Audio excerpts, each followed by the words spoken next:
welcome back to your favorite channel Magnet Brains. So my dear class 9th students, computer application book code 165 की शुरुआत हम कर चुके हैं और आज इस वीडियो में डिस्कस करने वाले हैं चैप्टर 3 टाइप्स ऑफ सॉफ्टवेयर के नेक्स्ट टॉपिक को। Yes students, types of software chapter की शुरुआत हमने कर ली है, बाकी हम चैप्टर 1 और 2 को भी कंप्लीट कर चुके हैं।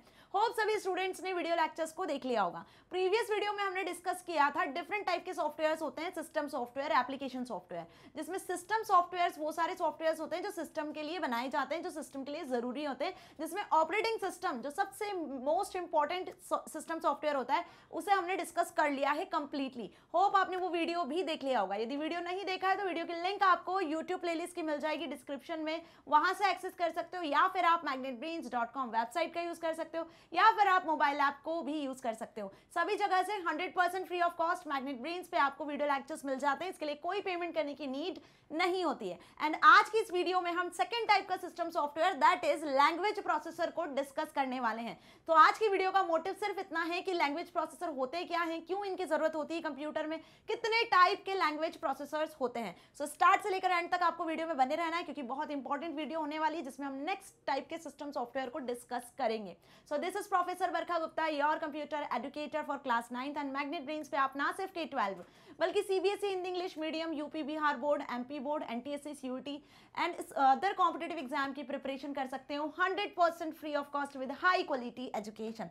सो इससे अच्छी बात से शुरुआत कर लेते हैं आज की इस वीडियो में, जिसमें हमने डिस्कस कर लिया है बेसिकली अभी तक ऑपरेटिंग सिस्टम के बारे में। अब जैसे कि मैंने प्रीवियस वीडियो में आपको बताया था, ऑपरेटिंग सिस्टम मीन्स कि वो सॉफ्टवेयर जो हर एक कंप्यूटर के लिए बहुत जरूरी होता है। डिफरेंट टाइप के ऑपरेटिंग सिस्टम होते हैं। जब भी आप सिस्टम परचेज करते हो तो सबसे पहला जो सॉफ्टवेयर आपके कंप्यूटर सिस्टम में इंस्टॉल होता है वो ऑपरेटिंग सिस्टम ही होता है, राइट। बिना ऑपरेटिंग सिस्टम के आप हार्डवेयर और हम बोले जो भी अदर सॉफ्टवेयर्स हैं, जितने भी अदर सॉफ्टवेयर्स हैं उनका यूज नहीं कर सकते हो। तो यूजर हार्डवेयर और अदर सॉफ्टवेयर्स को यदि आपको यूज करना है, ठीक है, इन्हें कम्युनिकेट करवाना है, तो ऑपरेटिंग सिस्टम एक इंटरफेस होता है जो इनके बीच में वर्क करता है, ठीक है। अब कितने टाइप के ऑपरेटिंग सिस्टम होते हैं, क्या बेसिक इसका वर्किंग होता है, सब डिटेल में हमने प्रीवियस वीडियो में समझा हुआ है। आज की इस वीडियो में जैसे मैंने बताया कि आपको नेक्स्ट टाइप का सिस्टम सॉफ्टवेयर लैंग्वेज प्रोसेसर का हम यूज करने वाले हैं। ऑपरेटिंग सिस्टम का काम होता है ओवरऑल कंप्यूटर को ऑपरेट करना, चाहे कंप्यूटर में कोई हार्डवेयर हो, यूजर हो, सॉफ्टवेयर हो, कोई टास्क हो, ठीक है, हर एक चीज को मैनेज करने का काम, ऑपरेट करने का काम ऑपरेटिंग सिस्टम का होता है। लेकिन लैंग्वेज प्रोसेसर जो होते हैं बेसिकली ये एक ट्रांसलेटर होते हैं। क्या होते हैं लैंग्वेज प्रोसेसर्स? ट्रांसलेटर्स होते हैं। अब कंप्यूटर में ट्रांसलेटर्स की, लैंग्वेज प्रोसेसर की क्यों जरूरत होती है?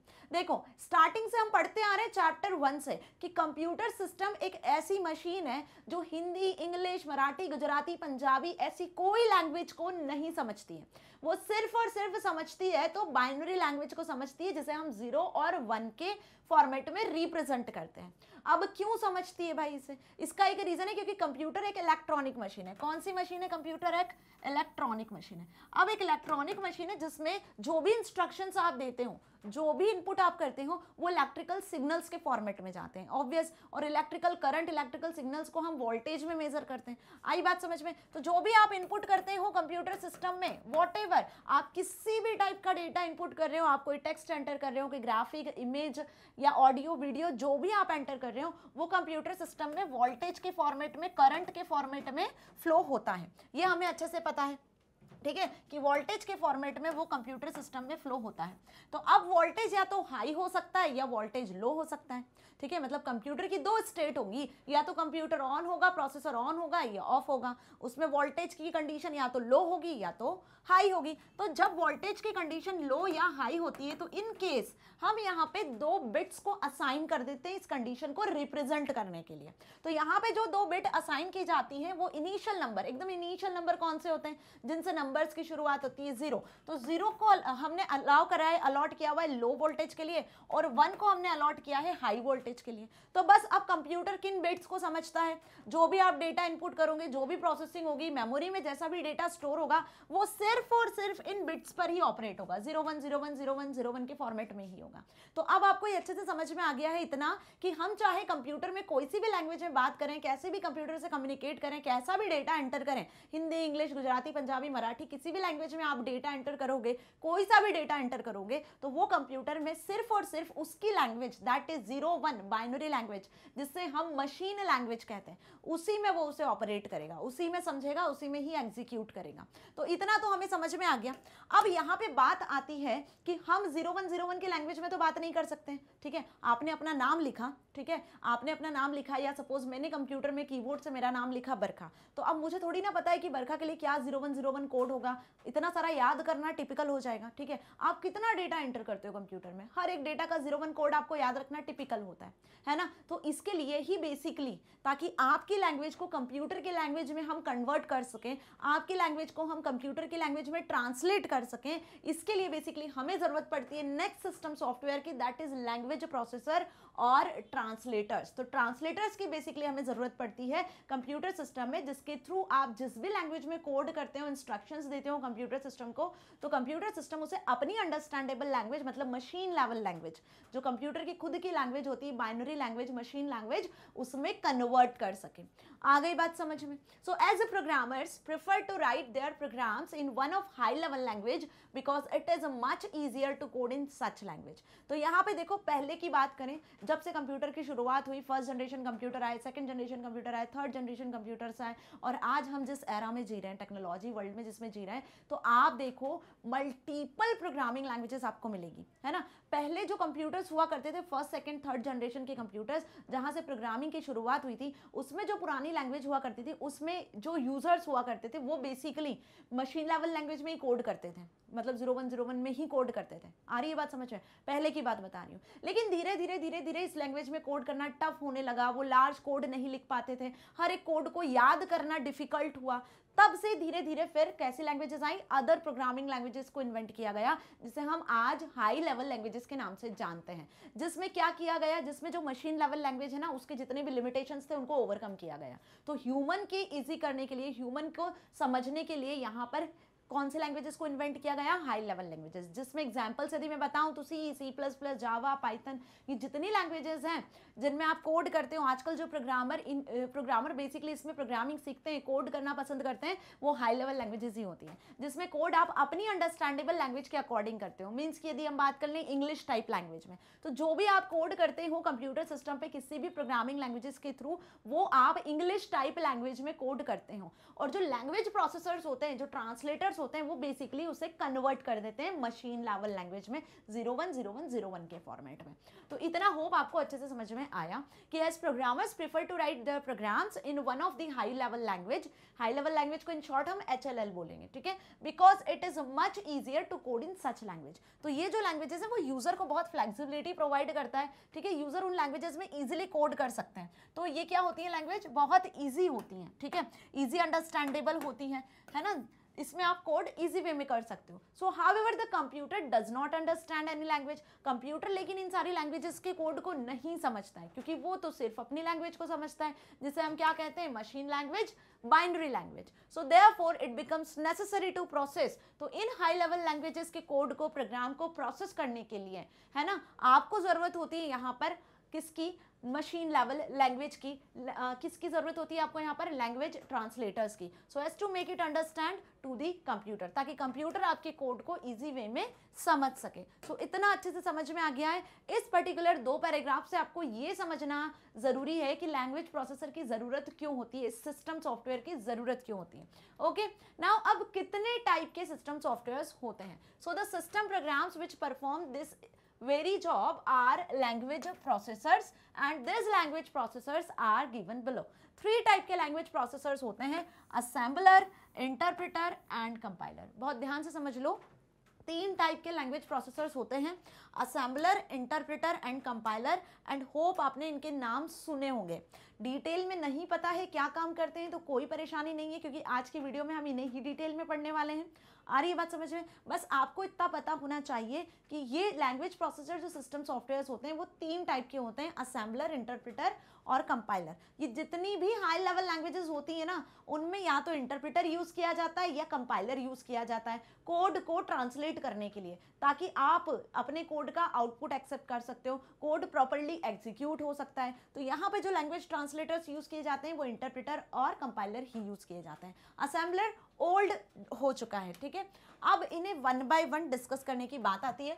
सो असेंबलर क्या होते हैं, पहले असेंबलर देख लो। अब इतना तो पता चल गया कि असेंबलर भी एक टाइप का लैंग्वेज प्रोसेसर सॉफ्टवेयर है जो लैंग्वेज को ट्रांसलेट करता है।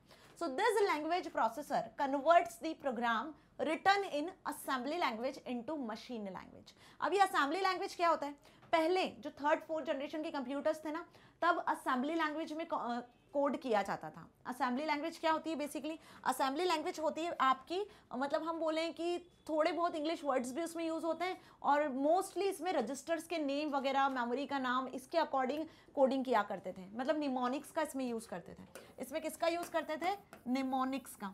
अब निमोनिक्स क्या होते हैं, बेसिकली ये कुछ इंग्लिश वर्ड से मिलकर बनते हैं और साथ ही इसमें कुछ रजिस्टर्स वगैरह के नेम भी यूज़ होते हैं, ठीक है। तो ये जो कोड है इसमें भी असेंबली लैंग्वेज में भी आपको सिस्टम की जो डिवाइसेस उनके नाम याद रखने पड़ते थे, किस रजिस्टर का क्या नाम है, किस रजिस्टर को यूज़ करना है। जैसे रजिस्टर हम मान ले रजिस्टर 1, ठीक है, इसमें आपको रजिस्टर 5 की वैल्यू को ऐड करवाना है, ठीक है। तो इस तरीके से कुछ आपको कोड करना होते थे, ठीक है। तो जो कहीं ना कहीं टफ होते थे पहले असेंबली लैंग्वेज में कोड करना। तो असेंबली लैंग्वेज में जो आप कोड करते थे, जो आप लिखते थे, उन्हें निमोनिक्स कहते थे, ठीक है। तो यहाँ पे असेंबली लैंग्वेज में जो आपने कोड किया है, यहाँ पे जो असेंबली लैंग्वेज में आपने जो कोड किया हुआ है उस कोड को हाई लेवल लैंग्वेज में कन्वर्ट करने के लिए, मशीन लेवल लैंग्वेज में ना, उस कोड को मशीन लेवल लैंग्वेज में कन्वर्ट करने के लिए ताकि मशीन समझ सके, है ना। यहाँ पे हमें ज़रूरत होती है किसकी, यहाँ हमें ज़रूरत होती है असेंबलर की। किसकी नीड होती है, असेंबलर की।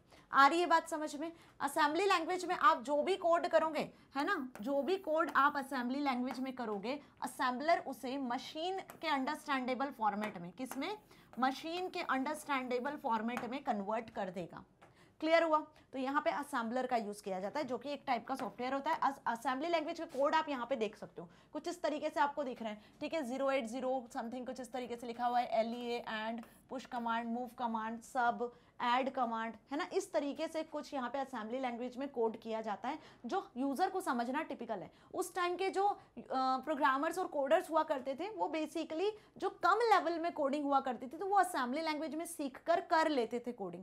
लेकिन धीरे धीरे जब प्रोग्रामिंग का एरा बढ़ा, ठीक है, मतलब लोगों को बहुत ज़्यादा इंटरेस्ट आने लगा, कंप्यूटर्स डेवलप होने लगे, हमारी प्रॉब्लम्स बढ़ने लगी, तो प्रॉब्लम्स को सॉल्व करने के लिए नई नई प्रोग्रामिंग लैंग्वेजेस इन्वेंट हुई। अब उसमें असेंबली लैंग्वेज में कोड करना टिपिकल होने लगा, यूज़र को समझने में डिफिकल्ट होने लगा, ठीक है। तो यहाँ पर फिर जिस लैंग्वेज प्रोसेसर्स का यूज़ किया गया तो इंटरप्रेटर और कंपाइलर आ गए। अब इंटरप्रेटर और कंपाइलर क्या करते हैं, बेसिकली यहाँ पे हाई लेवल लैंग्वेज को, जैसे C++, जावा, है ना, ये जो लैंग्वेजेस हैं आपकी, पाइथन वगैरह, ये हाई लेवल लैंग्वेजेस हैं। इनमें जो आप कोड करते हैं वो बहुत इजी होता है। आप जो भी कोड करोगे आपको समझ में आएगा बाकायदा कि आप कुछ कोड कर रहे हो। जैसे सपोज मैं एक कोड लेती हूँ, हमें 2 नंबर को प्लस करवाना है। क्या करना है, हमें 2 नंबर को प्लस करना है। तो मैंने सपोज यहाँ पे लिखा, A एक नंबर लिया जिसमें 10 असाइन करवाया, B एक नंबर लिया जिसमें 20 असाइन करवाया, C एक नंबर लिया जिसमें मैंने A+B करवा दिया और फिर मैंने C को प्रिंट कर दिया। तो अब देखो ये कोड आपको समझ में आ रहा है। मैंने क्या बोला कि मुझे 2 नंबर को प्लस करना है, तो मैंने कुछ ऐसा प्रोग्राम या कुछ ऐसा इंस्ट्रक्शन मैंने कंप्यूटर को दिया जो मैंने किसी भी लैंग्वेज का यूज़ कर लिया, लाइक C++, जावा, पाइथन, किसी भी लैंग्वेज का यूज़ किया जो कि हाई लेवल लैंग्वेजेस है। तो यहाँ पे मैंने वो कोड इस तरीके से लिखा हुआ है। आपको बात समझ में आ रही है, ये कोड मैंने यहाँ पर लिखा। अब ध्यान से देखो, ये कोड मैंने अपनी अंडरस्टैंडिंग के लिए लिखा हुआ है और हर कोई यूजर इस कोड को आसानी से समझ भी सकता है, बहुत सिंपल लैंग्वेज में लिखा हुआ है, ठीक है।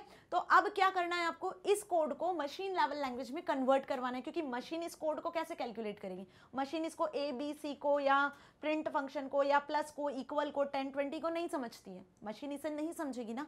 तो हमें यहाँ पर इस कोड के आंसर को जनरेट करने के लिए, इस कोड के आंसर को जनरेट करने के लिए इस कोड को बेसिकली कन्वर्ट करना होगा।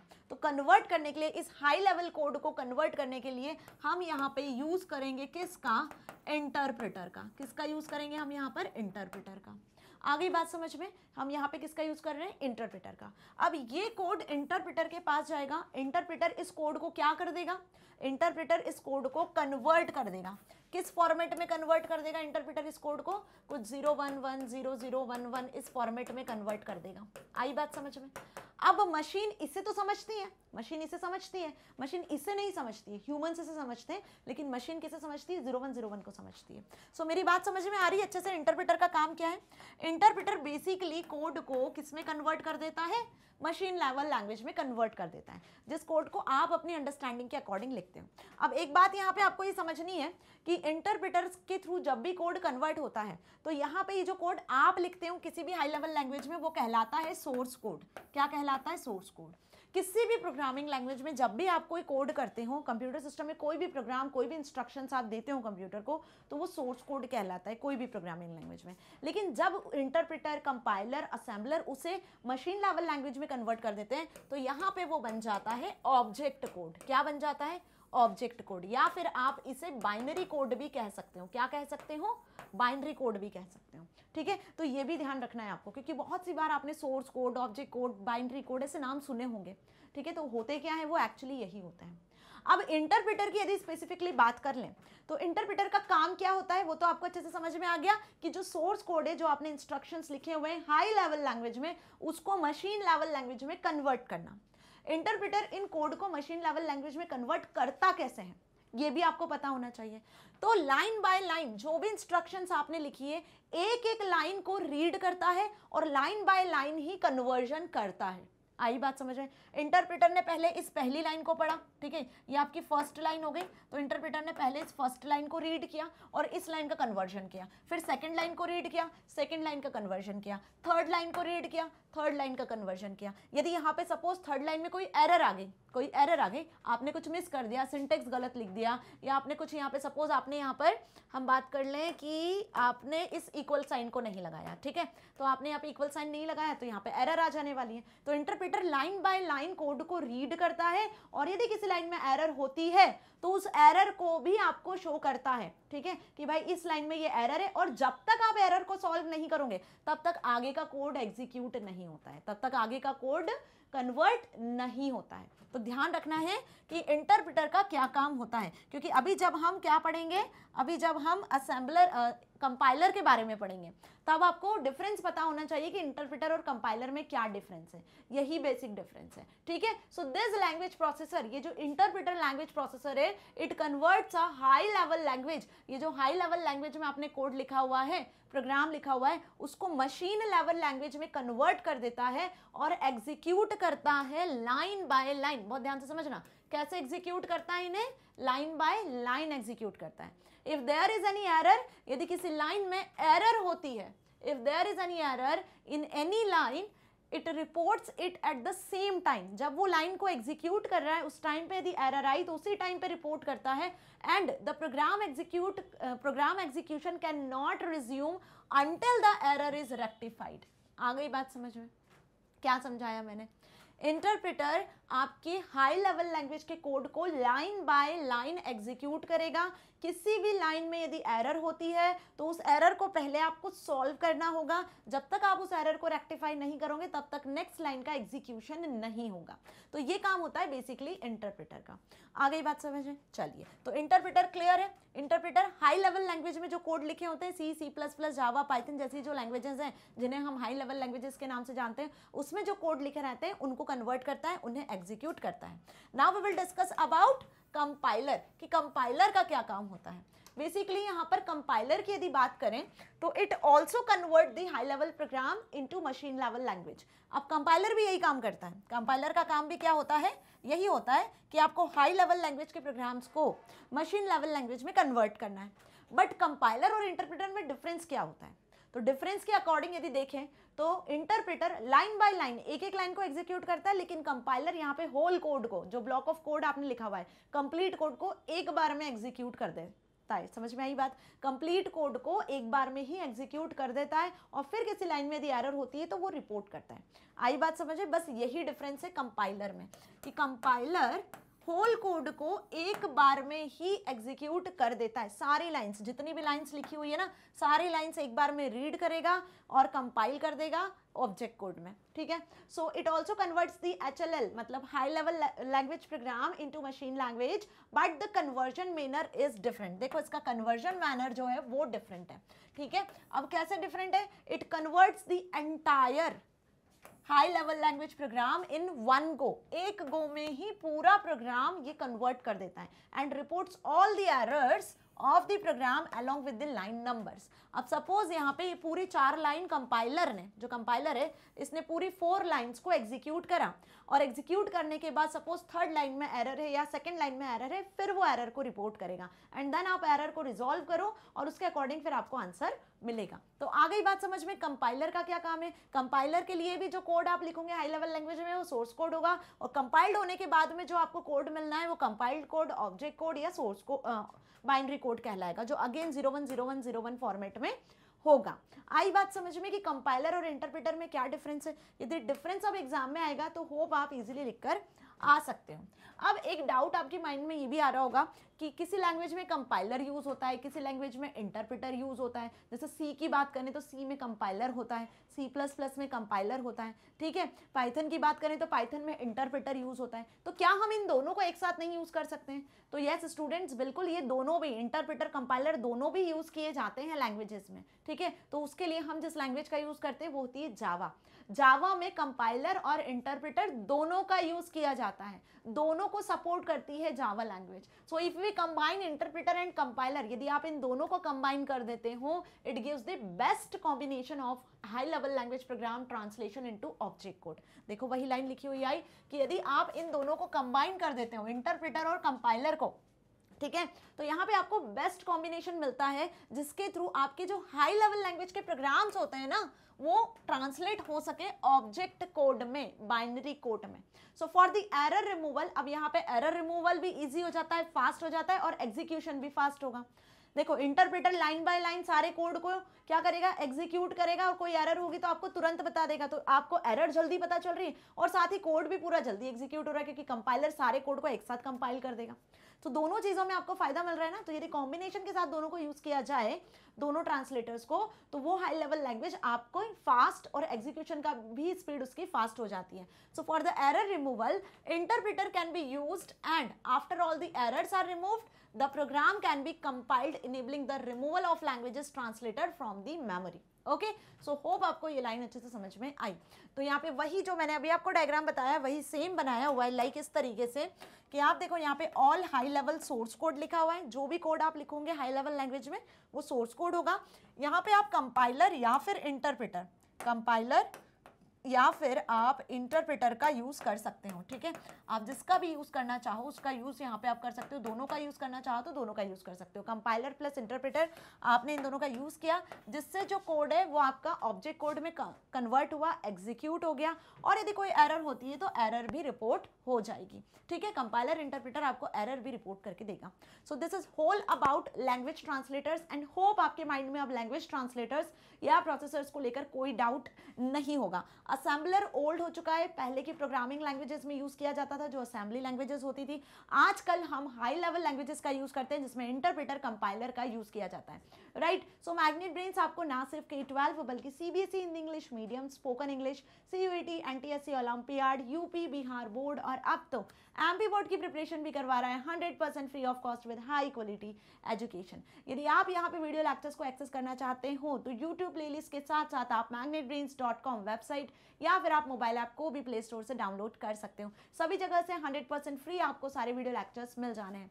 यदि आप लेटेस्ट न्यूज़ को एक्सेस करना चाहते हो तो आप social media platforms YouTube, Facebook, Insta, Twitter को भी फॉलो कर सकते हो। यहाँ पे यदि आप books, e books, notes, e notes को एक्सेस करना चाहते हो तो वो फैसिलिटी भी मैग्नेट ब्रेन्स आपको प्रोवाइड करता है, जिसकी लिंक आपको डिस्क्रिप्शन में मिल जाना है, ताकि आप अपने एग्जाम में बहुत अच्छे मार्क्स को स्कोर कर सको, साथ ही साथ अपनी लाइफ में कुछ बहुत अच्छा अचीव कर सको। मिलेंगे नेक्स्ट वीडियो में, till then stay your stay happy. Thank you so much.